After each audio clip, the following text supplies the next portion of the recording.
ఎన్నో రహస్య ప్రదేశాలని మనం ఛేదిస్తూ ఉన్నాం. ఎన్నో అద్భుతమైనటువంటి ప్రదేశాలని మనం చూపిస్తూ ఉన్నాం ప్రియుని ప్రేక్షకులు. ఈరోజు మన అదృష్టం ఓంకార క్షేత్రం, నంద్యాలకు సమీపంలో ఓంకార క్షేత్రం ఉంది.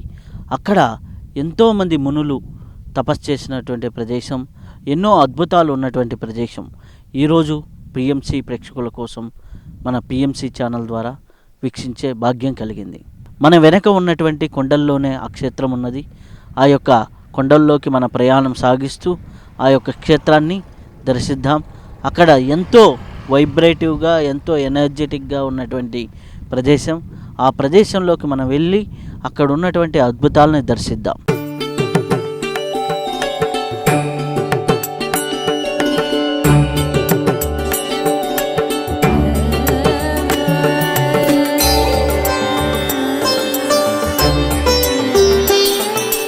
మనం ఇప్పుడే ఓంకార క్షేత్రంలోకి ప్రవేశిస్తున్నాం. ఓంకార క్షేత్రంలో ఎంతోమంది యోగులు, మునులు తపస్సు చేసిన ప్రదేశం.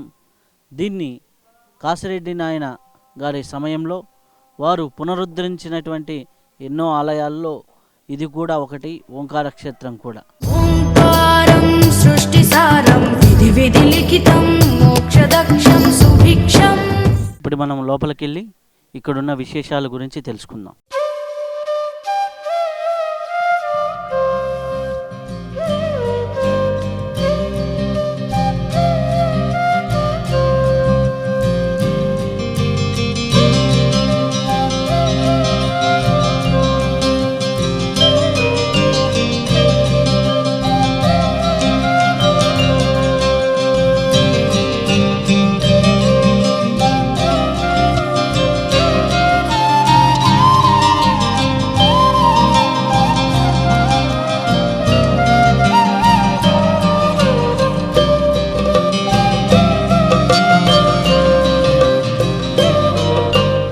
మనం ఎంతో అద్భుతమైనటువంటి ఓంకార క్షేత్రంలో ఉన్నాం.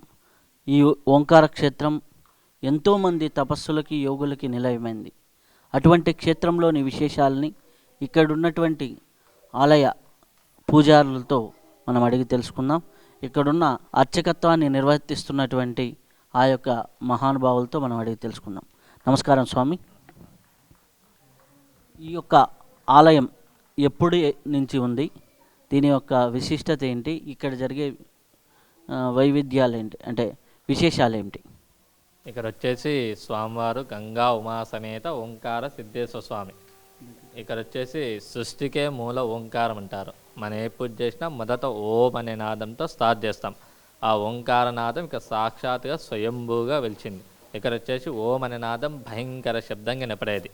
ఆ శబ్దానికి సిద్ధులు, మునులు వీళ్ళంతా భయప్రాంతులై ఆది పరాశక్తికి తపస్సు చేస్తారు. అప్పుడు అమ్మవారు సాక్షాత్తుగా స్వయంపై స్వామికి నొసట కుంకుమ ధరించారు. అమ్మవారు కుంకుమ పెట్టిన నుంచి ఓం అనే నాదం స్వామి లోపలనే ఉండిపోయింది. అప్పటి నుంచి క్షేత్రం ఓంకార క్షేత్రంగా ప్రసిద్ధి చెందింది.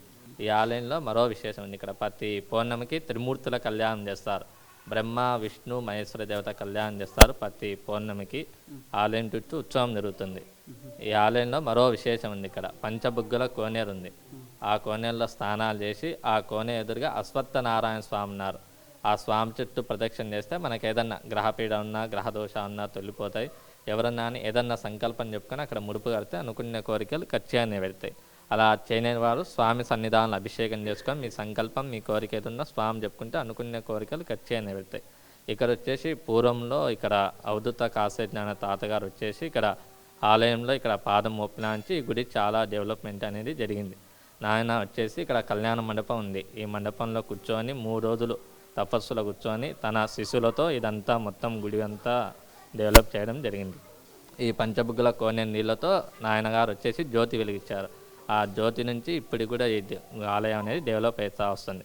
ఇక్కడ వచ్చేసి ఈ ఆలయంలో ఇక్కడ మామూలుగా మాఘమాసంలో కానీ శ్రావణ మాసంలో కానీ ఎప్పుడైనా కానీ పెళ్ళిళ్ళ సమయంలో ఇక్కడ వచ్చేసి బీద సాధారణ వాళ్ళు ఇక్కడ స్వామి సన్నిధానంలో కళ్యాణం చేయించుకొని ఇక్కడ నాయన అన్నదాన సత్రం ఉంది. నాయన అన్నదాన సత్రం స్వీకరించి ఇక్కడ స్వామివారి కళ్యాణం చేస్తూ స్వామివారి ఆశీస్సులు తీసుకుంటూ ఉంటారు. మంచి స్వామి.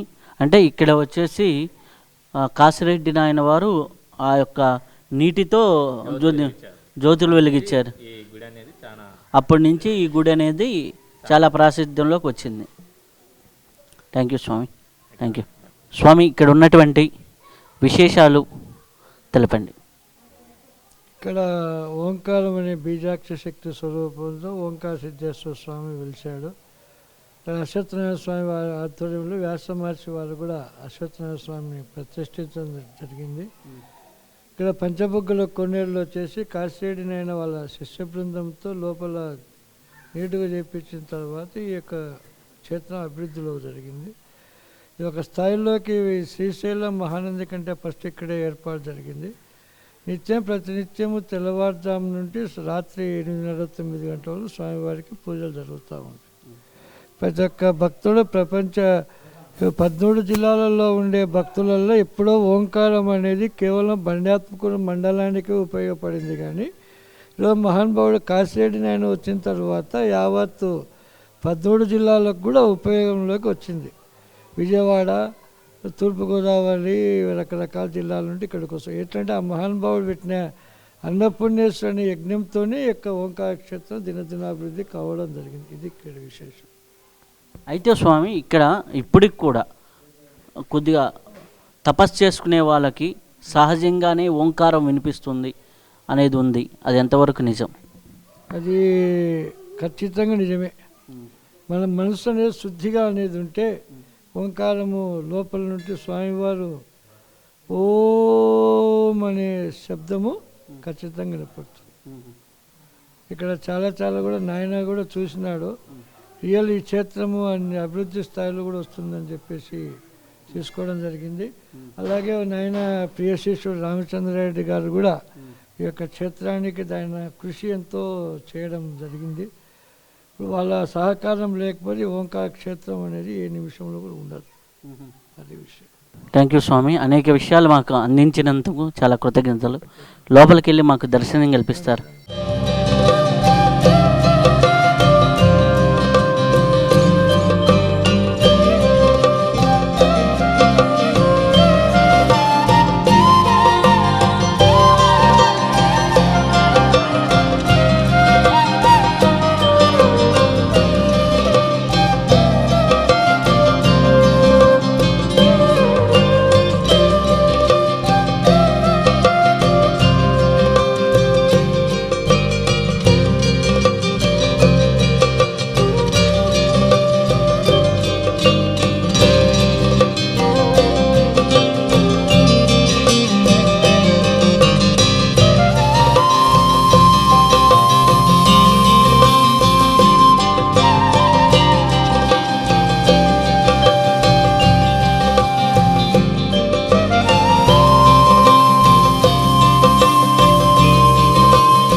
మనం ఇక్కడికి ఈ ఓంకార క్షేత్రానికి కాశీరెడ్డి నాయన వారు వచ్చిన సందర్భం, ఆ విశేషాల గురించి మనం స్వామివారితో అడిగి తెలుసుకుందాం. నమస్కారం స్వామి.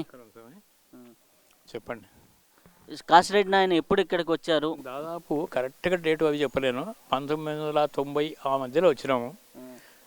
ఇక్కడికి వచ్చేటప్పటికి పెద్ద వర్షం, అసలు దారి కూడా లేదు అప్పుడు సరిగా. ఆ వర్షంలో మోకాల్లో తొడల్లో గుంతలలో జీపు తీసుకొని వచ్చినాం. ఎట్లా పోతుంది అనేది మాకు తెలియలే. నాయన మాత్రం పోతుంది బొమ్మని ధైర్యం చెప్పినాడు. వచ్చినాము. రాత్రి 1 గంటకు వచ్చినాము స్వామి. ఇక్కడికి అడవిలోకి నైట్ 1 గంటకు వచ్చినాం. 1 గంటకు వచ్చిన తర్వాత నేరుగా ఇక్కడ కోనేరు దగ్గర తీసుకొచ్చినారు. అప్పుడు ఇది నిండా ఉండింది, నీరేమో చాలా మట్టుకుండింది. మధ్యలో బుడగ వచ్చేది, కోనేరు మధ్యలో బుడగ వచ్చేది. ఆ బుడగ నూనె మాదిరి ఉండేది, ఏదో నూనె రూపంలో ఉండేది. అది తెల్లవారిన తర్వాత దాన్ని సరి చేస్తామన్నారు. ఆ తెల్లవారిన తర్వాత అది వేరే వాళ్ళని పిలిపించి నీళ్లు బయటకు కొట్టి ఆయనకు లోపల దిగి ఆయన చేత ఇట్లా ఏదో అన్నాడు స్వామి. అది ఏం చేసినాడో మనకు తెలియదు. మళ్ళీ వచ్చిన నీళ్ళలో ఆ బుడగ లేదు, ఆ నూనె లేదు. అంటే ఆ జిడ్డంతా పోయింది. శుభ్రపరిచినాడు.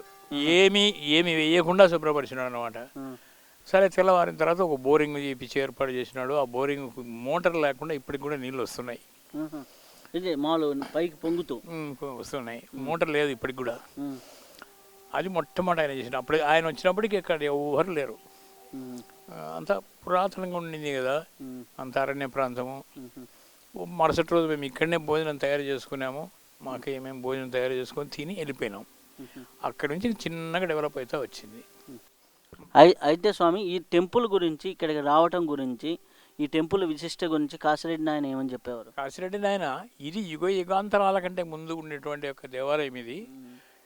బ్రహ్మ విష్ణు మహేశ్వరుడు ముగ్గురు త్రిమూర్తులు ఇక్కడ సంచరించినటువంటి ఒక ప్రదేశం ఇది. ముగ్గురికి సంబంధించింది ఇది. ఇది చాలా పురాతనమైనది, చాలా మహత్తరకరమైనది. దీనిని చెప్తే తీరదు, అనుభవించే తీరాల. పెద్ద పెద్ద మునీశ్వరులు, యోగీశ్వరులు ఇక్కడికి వచ్చి తపస్సు చేసి తన్మయత్వం చెందిపోయినటువంటి ఒక క్షేత్రము. అంటే మరి ఎందుకు స్వామి ఇట్లా మూలనబడిపోయింది అంటే, పడిపోతుంటుంది, ఒక్కొక్కసారి వస్తుంటుంది, మళ్ళీ ఉద్ధరణ జరుగుతుంటుంది. ఇప్పుడు ఉద్ధరణ జరుగుతుంది ఉత్తరోత్తర అన్నారు. ఆ తర్వాత నిజంగా కూడా నాయనగారు వచ్చిపోయిన తర్వాత బాగా ఉద్ధరించినారు. ఈ చుట్టుపక్కల గ్రామస్తులందరూ కూడా ఎంతో ప్రేమతో దీన్ని ఉద్ధరిస్తూ ఇప్పటికి కూడా బాగా ఉద్ధరిస్తూ అన్నదాన ఆశ్రమం పెట్టినారు నాయనగారి పేరుతో. ఇప్పటికి బాగా జరుగుతూ ఉంది. అయితే స్వామి, అర్ధరాత్రి పూట వచ్చేటప్పుడు ఆ గుంతల్లో, ఇప్పుడు కూడా రోడ్డు అంటే ఇప్పటికి గుంతలు గుంతలుగానే ఉంది. అప్పుడు ఈ మాత్రం కూడా లేదు, అసలు రోడ్డే లేదు. రోడ్లే లేదన్నప్పుడు ఈ ప్రదేశం గురించి ఎట్లా తెలుసుకొని ఎట్లా వచ్చి? అది వారికి తెలుసు, మనకు తెలియదు. ఓంకారం అనేది వస్తుండేది. శివరాత్రి ఆ టైంలో వచ్చేవారు, వచ్చి ఇక్కడ ఉత్సవాలు అవి జరిగేటివి. కానీ ఇతరప్పుడు ఎవరు వచ్చేవాళ్ళు కాదు. ఇంత పండగప్పుడు మాత్రం వచ్చేవాళ్ళు. అప్పటికి కూడా పండగప్పుడు చేసేవాళ్ళు. అప్పటి నుంచి నిత్యోత్సవాలు, వారోత్సవాలు, పక్షోత్సవాలు జరుగుతున్నాయి. స్వామికి దేదీప్యమానంగా అయిపోతుంది. అంటే బ్రహ్మదేవుడి ప్రస్తావన గుడుల్లో ఎక్కడ రాదు సహజంగా. 1-2 గుళ్ళు తప్ప బ్రహ్మదేవుడికి స్పెషల్గా లేవు. కానీ ఇక్కడ ఉంది, ఇక్కడ బ్రహ్మదేవుడి ప్రస్తావన ఉంది. ఎందుకంటే ఆ ఓంకార శబ్దంని బ్రహ్మదేవుడే దాన్ని సృష్టించినారు. మొట్టమొదటి నుంచి కూడా ఆయన ఆజ్ఞ వల్లనే జరుగుతుంది అని నాయనగారు అనడం. మనకైతేనే మాకు అంత దూరం మాకు నాలెడ్జ్ లేదు. నాయనగారు చెప్పడం, బ్రహ్మదేవుడు స్వయంగా ఇక్కడ ఓంకార శబ్దాన్ని వినిపించేటటువంటి చేసినట్టు ఒక స్థలం ఇది. మహనీయులు ఎవరెవరో యుగ యుగాలు పర్యంతరం కూడా ఉండినటువంటి క్షేత్రం ఇది. ప్రతిసారి కొంచెం తగ్గుతుంది, మళ్ళీ పునరుద్ధరించబడుతుంది, జరుగుతూ ఉంది. ఇంకా కూడా బాగా జరుగుతుంది అని చెప్పినారు. ఆయన చెప్పినట్టుగానే జరుగుతుంది స్వామి. ఆయన పోయిన తర్వాత రామచంద్రారెడ్డి గారు అయితేనేమి, శంకరెడ్డి గారు అయితేనేమి, వీళ్ళందరూ కూడా బాగా, నాగేశ్వర రెడ్డి, వీళ్ళందరూ బాగా ఉత్సాహంగా పనిచేసుకుంటూ బాగా వృద్ధికి తీసుకొచ్చినారు. ఇప్పుడు ఉన్నటువంటి కోనేరులో మీరు ఇందాక చెప్పారు ఆయిల్ వస్తుంది అనేసి. ఇంకొక విషయం కూడా విన్నాను, అప్పుడు ఎవరైనా ఇక్కడికి వచ్చినా విష జ్వరాలు అట్లా వచ్చాయి అనేసి ప్రతీతి స్వామి. అందుకని నీరు తాగేవారు కాదు. విష జ్వరాలు వచ్చేటివి ఇక్కడ నీరు తాగుతాయి అని బాగా ప్రతీతిగా ఉండింది. కానీ నాయన వచ్చి అది క్లీన్ చేసిన తర్వాత అవి తాగినా ఏ విష జ్వరాలు రావడం లేదు. ఆ ఆయిల్ ఎప్పుడైతే కనపడకుండా పోయిందో అప్పటి నుంచి శుభ్రమైన నీరు వస్తూ ఉంది. విష జ్వరాలు కూడా ఎవరికి రావడం లేదు, అందరం తాగుతున్నాం. అది మంచిది స్వామి, మంచిది స్వామి. పౌర్ణమిలు అప్పుడు ఇక్కడ అనేక విషయాలు జరుగుతాయి అంటారు కదా, అలా పౌర్ణమి అప్పుడు ఏం జరుగుతుంది? ప్రతి పౌర్ణమికి అమ్మవారు వచ్చి కోనేటిలో స్నానం చేసి ఆ నీటిని తీసుకుపోయి ఈశ్వరునికి అభిషేకం చేస్తారు. ఇట్లా కళ్ళారా చూసిన వాళ్ళు చాలామంది ఉన్నారు. ఇప్పటికి ఇంతకుముందు ఉన్నారు, ఇప్పుడు అయితే లేరు. ఇది మా పెద్దలు చెప్తున్నారు, మేము కూడా విన్నాము. దాదాపు 5 సంవత్సరాల క్రితం కూడా ఒక ఆయన ఉన్నాడు. ఆయన చెప్పినాడు, కళ్ళారా చూసినానని చెప్పినాడు. ఆ వచ్చే టైంలో విపరీతమైన సౌండ్ వస్తుందని, గజ్జల సౌండ్ వస్తుందని, ఆ గజ్జల సౌండ్ అసలు చాలామంది తట్టుకోలేరని చెప్పి పడిపోయిన సందర్భాలు కూడా ఉన్నాయని చెప్పి చాలామంది విన్నారు. ఇప్పుడు కూడా ప్రతి పౌర్ణమి కూడా వస్తుంది అని చెప్పి ఒక భక్తుల విశ్వాసం, ప్రగాఢ విశ్వాసం. కానీ ఈ పంచబుగ్గల కోనేరు అనేది చాలా విశిష్టమైనటువంటిది. ఇక్కడ ఆంజనేయ స్వామి ఉన్నాడని చెప్పి, అక్కడ ఆంజనేయ స్వామిని అశ్వత్థనారాయణ ప్రతిష్ఠ చేసినాడు, అశ్వత్థామ ప్రతిష్ఠ చేసినాడని చెప్పి, ఇక్కడ ఈ పంచబుగ్గల కోనేరులో స్నానం చేస్తే ఎటువంటి గ్రహపీడలైనా సరే పోతాయని ఒక విశ్వాసము, ప్రబలమైన విశ్వాసం ఉంది ఇక్కడ. ఎక్కడ దూర ప్రాంతాల నుంచి వచ్చే వాళ్ళు ఇక్కడ స్నానాలు చేసి అసలు కొద్ది దూరంలో నుంచి వెనక్కి వెళ్ళిపోయేవారు ఇక్కడ ఆంజనేయ స్వామి యొక్క ప్రభావంతో. అసలు కోనేటికు రాలేరు అనమాట ఆ ప్రభావం చేత. కానీ ఇక్కడికి వచ్చి బలవంతంగా తీసుకొని వచ్చి వాళ్ళకి అభిషేకం చేయించి, స్నానాలు చేయించి, ఆ స్వామి ఆంజనేయ స్వామి చుట్టూ ప్రదక్షిణ చేయిస్తే ఖచ్చితంగా గ్రహపీడలు కానీ ఇంట్లో నరష్టి ఏ దృష్టి దోషాలు ఉన్నా పోతాయని చెప్పి ఒక ప్రజల యొక్క బలమైన విశ్వాసం ఇక్కడ. ఇక్కడ అశ్వత్థనారాయణుడు ఉన్నాడు. అవును స్వామి, ఇక్కడ అశ్వత్థనారాయణ ఉన్నాడు. అశ్వత్థామ ప్రతిష్ఠ చేసినాడు. పంచపాండవులు ఇక్కడికి వచ్చినారని చెప్పి వాళ్ళు ఉన్నారని చెప్పి అశ్వత్థామ కూడా ఇక్కడ ప్రతిష్ఠ చేసినాడని చెప్పి ఒక విశ్వాసం ఇక్కడ. అంటే అశ్వత్థామ కాలం కంటే ముందర ముందర నుంచి ఇక్కడ ఉంది. చాలా ప్రాచీనమైనటువంటి దేవస్థానం ఇది ఇక్కడ. అంటే ప్రాచీనమైన దేవస్థానం కాసిరెడ్డి నాయన గారు రాకముందర మరుగున పడిపోయింది, పూర్తి మరుగున పడిపోయింది. ఇక్కడ ఈ కోనేరు కానీ కేవలం కొండకు వచ్చే వాళ్ళు మాత్రమే వస్తున్నారు. కార్తీక మాసము శివరాత్రి మాసంలో తప్ప మిగతా టైంలో ఎక్కడా వచ్చేవాళ్ళు కాదు. ఈ దారి పూర్తి భయంకరమైన దారి, అసలు దారి లేదు. కొండల్లో వంకలలో వచ్చినట్టు రావాల్సిందే. మోటార్ సైకిల్ రావు, జీపులు రావు, కార్లు రావు, ఏవి రావు, ఓన్లీ సైకిల్ కూడా రావు. అటువంటి దారుణమైన పరిస్థితులలో కాసిరెడ్డి నాయన గారు ఇక్కడికి వచ్చినారు. వచ్చి ఆయన పాదం మోపిన తర్వాతనే ఈ ఆశ్రమానికి ఒక వైభవం వచ్చింది. ఆయన ద్వారానే తీసుకురావడం, ఈ గుళ్ళు కట్టించడం కానీ ఈ చేయడం కానీ ఆయన తర్వాత జరిగిందనమాట. అక్కడ కోనేరు తోగింది, దీని బయట ఇంకొకటి కోనేరు తోగించినాడు. ఆ కోనేరు ఎటువంటి బోరు లేకుండానే దానికి పొర్లి పారుతూ ఉంటాయి ఇప్పటికి. ఇప్పుడు ఆ నీళ్ళు ఇక్కడ లోపలికి వస్తాయన్నమాట. అక్కడ నుంచి పైప్ లైన్ చేసి భక్తాదులకు నీళ్ళు తక్కువ ఉన్నాయని చెప్పి ఇక్కడ అదే నందిమూడి నుంచి నీళ్ళు ఇక్కడ వస్తూ ఉంటాయి అనమాట. ఇప్పుడు కూడా ఉంది అనమాట అక్కడ. అంత ప్రభావం ఉంది అనమాట స్వామి దగ్గర. చాలా చాలా కృతజ్ఞతలు స్వామి.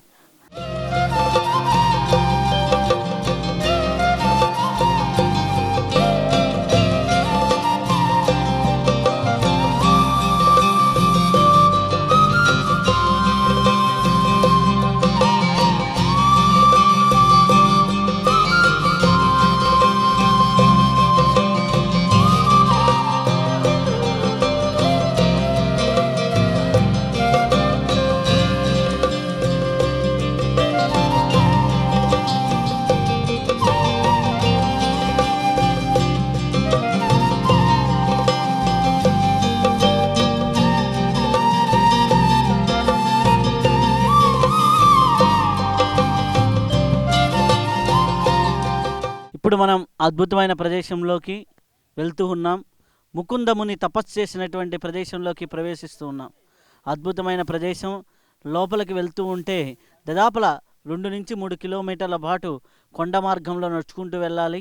పైకి వెళ్తే అద్భుతమైనటువంటి సుందరమైనటువంటి ప్రకృతి ప్రదేశాలు ఉన్నాయి. అవి చూడ్డానికి మనం పైకి వెళ్తూ ఉన్నాం. కాబట్టి ఇది ట్రెక్కింగ్ కానివ్వండి, ఇప్పుడు వచ్చినంత వరకు చూస్తుంటే ట్రెక్కింగ్కి బాగుంటుంది.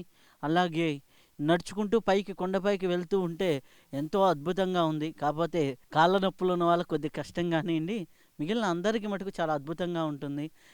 ట్రెక్కింగ్ ఎంజాయ్ చేసే వాళ్ళకి చాలా అద్భుతంగా ఉంటుంది. అలాగే యోగ సాధన చేసే వాళ్ళకి, ఆధ్యాత్మిక సాధన చేసే వాళ్ళకి కూడా కొండపైన ఎన్నో రహస్య ప్రదేశాలు ఉన్నాయి. వాటిని చూపించే ప్రయత్నం ఇప్పుడు మనం చేయబోతున్నాం. పైకి నడుచుకుంటూ వెళ్దాం. పదండి మనతో కూడా. మీరు కూడా మా యొక్క వీడియోలో ఈ అద్భుతమైన ప్రదేశాలను దర్శించండి.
దేవాలయంలో మార్గం కూడా లేనటువంటి ఇది ఇక్కడ జరుగుతూ ఉన్నది.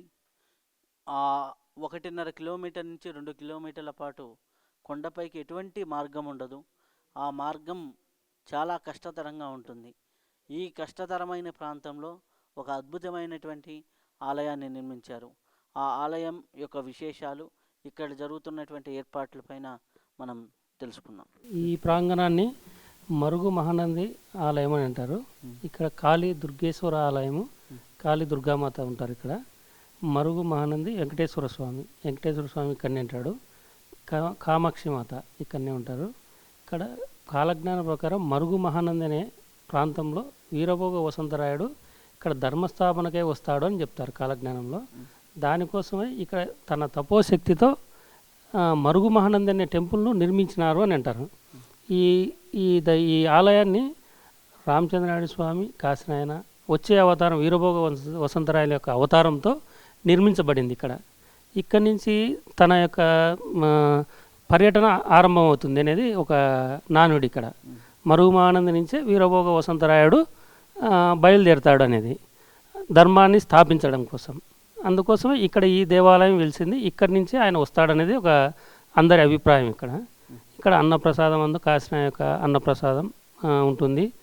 ఇక్కడ మరుగు మహానంది అనే టెంపుల్ కూడా ఉంది. అక్కడి నుంచి వీరభోగ వసంతరాయలు వస్తారంటారు. ఇక్కడ కాళీ దుర్గామాత, నవదుర్గలు ఉంటారు చుట్టూ. ఇది ఏ సంవత్సరంలో స్థాపించారు స్వామి? అంటే 16 సంవత్సరాల కిందట. అంటే పూర్వము ఇక్కడ ఆలయం ఉన్నది, కాళీ దుర్గేశ్వర అని ఒకటి ఉన్నది. ఇక్కడ కింద మాకు రామచంద్రాయుడు స్వామి వారు మీరు పైకి వెళ్ళండి అంటే ఒక చుట్టూ ఇక్కడ ఒకటి నాగురు చెట్టు అని ఒకటి ఉన్నది. ఒక 2-3 వృక్షంల పేర్లు చెప్పినాడు ఆయన. మేము నడుచుకుంటూ ఇక్కడికి వచ్చేసరికల్లా ఫోన్లోనే ఈ ప్రాంతంలోనే పాత గుడి ఉంటుంది, మీరు వెతకండి అని చెప్పినాడు స్వామి. దాంతో ఈ గడ్డి తీయంగా ఇక్కడ పాత శిథిలాలు ఉన్నాయి. దాంతో ఇక్కడ పాత టెంపుల్ను మళ్ళీ పునర్నిర్మాణం జరిగింది. ఇది ఏ సంవత్సరంలో పునర్నిర్మాణం అయింది స్వామి? బహుశా ఒక 11 సంవత్సరాల కిందట ఉంటుంది. 11-12 సంవత్సరాల కింద. Thank you Swamy, thank you. ఇక్కడ ఉన్నటువంటి ఆలయ విశేషాల గురించి ఇక్కడ ఉన్నటువంటి వ్యక్తులను అడిగి మనం తెలుసుకుందాం.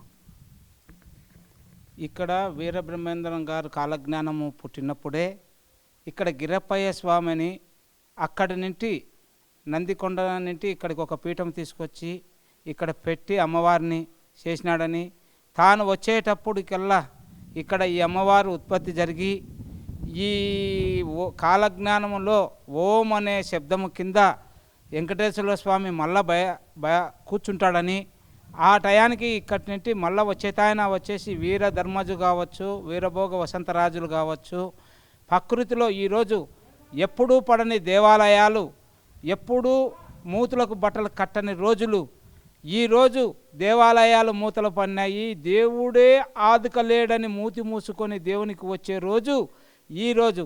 అంటే ఏమన్నాడు శ్రీకృష్ణ పరమాత్ముడు? ఎవరు దిక్కు లేనప్పుడు నేనే వచ్చి మారుస్తాను అన్నాడు. ఈరోజు దేవాలయాలకే దిక్కు లేదు కాబట్టి ఈరోజు ఆ వీరబ్రహ్మేంద్ర స్వామి తర్వాత కాశీనాయన, తర్వాత రామచంద్రాడి నాయన, ఈ కాలజ్ఞానంలో ఉండే మరుగు వెంకటేశ్వర స్వామి దయతో ఇక్కడికి వచ్చి మళ్ళా ఇలాంటి రోజులు రాకుండా మళ్ళా 5000 సంవత్సరాల వరకు దేవాలయాలకు పోయి మూతి కట్టడం కానీ, దేవుని మీద నమ్మకం లేక మూతి ముయ్యడం కానీ, వాళ్ళు ఇప్పుడు ఏం చేస్తారో ఏం చూస్తారో, ఇప్పుడు నుండి జరిగేది ఉన్నది గొప్పది. ఇప్పుడు నుండి ఎవరైతే నిరంతరము పరమాత్మని కోసం ఆరాటపడకుండా ఎవరు ఉంటారో వాళ్ళ లక్ష్మీదేవిని బిగించుకొని నేను ఇన్ని కోట్లుండాయి, నేను విమానంలో తిరుగుతుండా, నేను కారులో తిరుగుతున్నా అనుకున్నోళ్ళు ఎవరిని ఎవరు కాపాడలేరని ఈ కాలజ్ఞానంలో రాసినాడు ఒక వరుడును. దేవాలయాలు మూతపడతాయి, దేవుళ్ళను పగలగొడతారు అనేటివి ఈరోజు జరుగుతున్నాయి. కాబట్టి ఇప్పటి నుండి ఈ పిరమిడ్ దాని ద్వారా వచ్చిన స్వామి దయతో ఇక్కడ మాట్లాడడానికి ఆస్కారం ఇచ్చిన ఆయన పరమాత్మని దయతో ఇక్కడ ఈరోజు ఈ ప్రపంచం మీద రేపు ఎవరైనా ఇన్న కానీ ఎవరు అంటే చంద్రశేఖర సరస్వతి స్వామి ఒక మాట అనేవాడు. ఏమనేవాడు? స్వాతంత్రం ఇచ్చేటప్పుడు మీ దేశంలో 3000 మతాలు ఉన్నాయి. 3000 మతాలను ఏ విధంగా మార్చారు అంటే, హిందూ మతం అంటే ప్రతి ఒక్కరిని ప్రేమించేది. ప్రేమ అనేది పోయి ఈరోజు దేవుణ్ణి పగలగొట్టే కాడికి వచ్చినారు. కాకపోతే ఎందుకైంది? బ్రహ్మంగారు ఆ రోజు సృష్టిలో జరగబోయే దాన్ని ఈరోజు ఆయన నాలుగే కోసం చేస్తున్నారు. మనం ఈరోజు జరిగిపోయినాయి కాబట్టి ఎవరైతే టైము దొరికినప్పుడు ఆ పరమాత్మని ఎవరైతే కొలవగలుగుతారో వాళ్ళే ఆ పరమాత్మని చూడగలుగుతారు. కారులో తిరిగే వాళ్ళు, విమానంలో తిరిగే వాళ్ళు, లగ్జర్గా బతికే వాళ్ళు ఎవరూ ఆ పరమాత్మని చూడలేరు. ఇంతకుముందు అనేవాళ్ళు ఇంటికి వచ్చే అన్నం పెట్టే అనేవాళ్ళు. ఇప్పుడు ఏమంటున్నారు? ప్రతి మనిషి నేను నా భార్య బాగా తిన్నామంటున్నారు. ఒక్క పైసా దానం చేయడం లేదు. ఈరోజు ఈ ఓంకారంలో ఆశ్రమంలో నిత్యము అన్నదానం జరుగుతున్న 11 వెరైటీలను ఎక్కడి నుంచి వచ్చిందని ప్రతి మానవుడు ఆలోచించడం లేదు. నన్ను దిగుతేనే నమస్తే అన్నాడా అంటున్నాడు.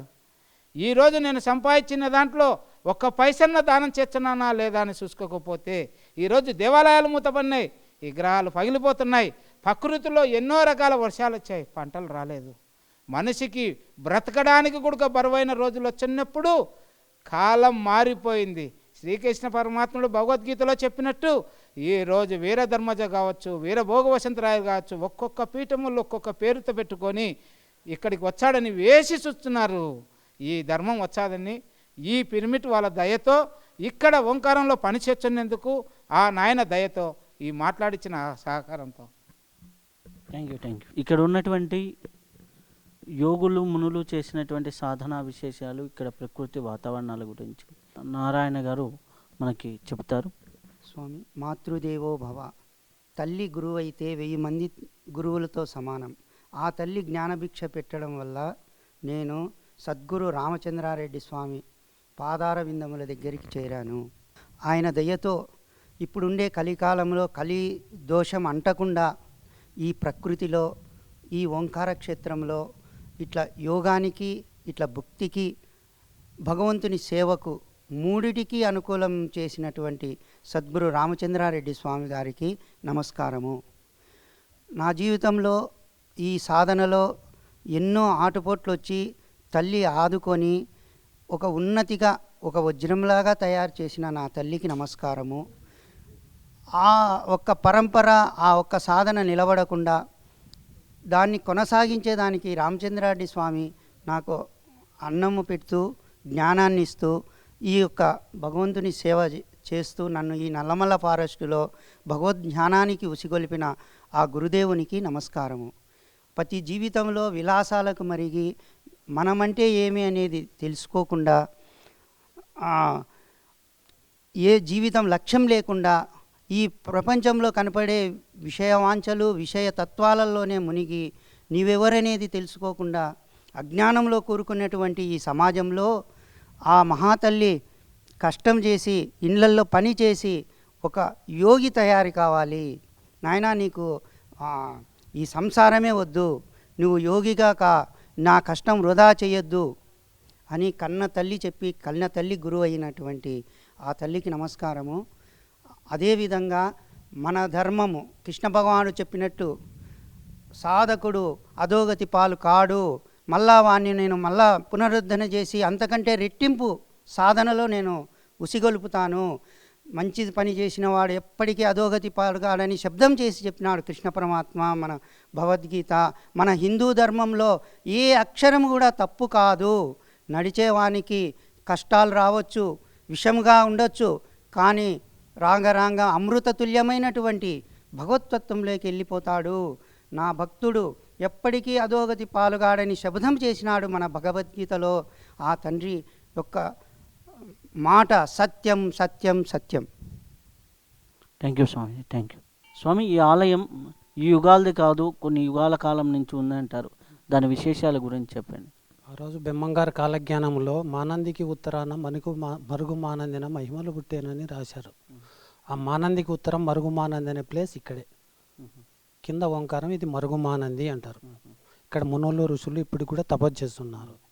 మళ్ళీ వీరబ్రహ్మంగారుడు ఇక్కడ నుంచే వీరభోగోసంతరాయుడుగా రాబోతాడంట. ఆయన వచ్చే టయానికి సకల దేవతలు ఇక్కడ వెలిసి ఉంటారని ఇప్పుడు వెంకటేశ్వర స్వామి కూడా అక్కడ కుబేరున్న పుతీరుపై ఇక్కడనే వెలిసినాడని మా రామచంద్రారెడ్డి నాయన గారు సూక్ష్మ శరీరంలో ఉంటాడు, ఆయన చెప్పినాడు. ఇది ఇక్కడ అమ్మవారు ఎప్పుడో రావణ బ్రహ్మ టైంలో అప్పుడు ముకుందముని అని తపస్సు చేసినప్పుడు బంగారు గుడి ఉండేదంట. దాన్ని మళ్ళీ అది కాలగర్భంలో కలిసిపోయింటే మళ్ళీ దాన్ని మన రామచంద్రారెడ్డి నాయన గారు పునరుద్ధరించారు. అంటే ముకుందముని తపస్సు చేసినప్పుడు ఇక్కడ బంగారు గుడి రూపంలో ఉండేదాన్ని కాలగర్భంలో కలిసిపోతే దాన్ని మళ్ళీ పునరుద్ధరణ చేశారు రామచంద్రారెడ్డి నాయన గారు. అప్పుడు రావణ బ్రహ్మ కూడా శ్రీశైలం వచ్చి ఇక్కడ ఆయన్నే ప్రతిష్ట చేశాడంట అమ్మవారిని. ఇక్కడ ఇప్పటికి కూడా మునులు ఋషులు ఉన్నారు. మేము అక్కడ ఆ ప్లేస్ కూడా పోయినాం. ఇక్కడ ఇట్లా అంటే అన్ని పుట్టలు పెరిగి ఉన్నాయి. ఇట్లా తట్టడిస్తే లోపల లోటు శబ్దం అనేది వస్తుంది. అంటే ఇప్పటికీ పుట్టల్లో కూర్చొని మునులు ఇక్కడ తపస్సు చేసే వాళ్ళు ఉన్నారు. కానీ మనకు తెలియదు. సూక్ష్మ శరీరంలో ఉండే రామచంద్రారెడ్డి నాయన వాళ్ళకి తెలుసు, అప్పుడప్పుడు పోయి మాట్లాడి వస్తుంటారు. ఆ లోపల ఉన్నారు. ఇక్కడ దీన్ని సిద్ధుల కొండ అని కూడా అంటారంట. అవునవును స్వామి, సిద్ధులు కూడా అంటారు, మునీశ్వరుల కొండ అంటారు. ఇక్కడ మీరు ఎప్పుడైనా చూసారా ఇటువంటి సంచారాలు కానీ? 84లో SSY చేశాను.